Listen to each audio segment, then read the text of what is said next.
make my take on Cornish pasties. I know Michigan State has pasties, but they originated in Cornwall with miners who needed a hearty lunch. And they would take, it's kind of like a bun packed with stew. So I'm gonna use fresh potatoes. I went to the market today. I got these. These are like $6.50 for 2 onions. Food is really expensive right now. So that's why we're using every bit of our food and we're trying to use it in a smart way. I'm going to defrost some meat that I bought at a cheaper price than it is today. And I add onions.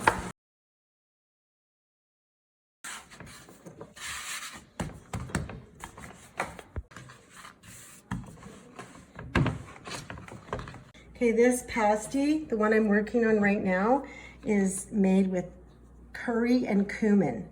You can make it, I use the same ingredients. I divided the stuff in half. I did Montreal steak spice because my kids love that, and they also love curry. So I did curry and cumin. There you go, you pinch it like that shut, and then you bake it for 25 minutes. I've already done 12. After 25 minutes, our pasties are ready.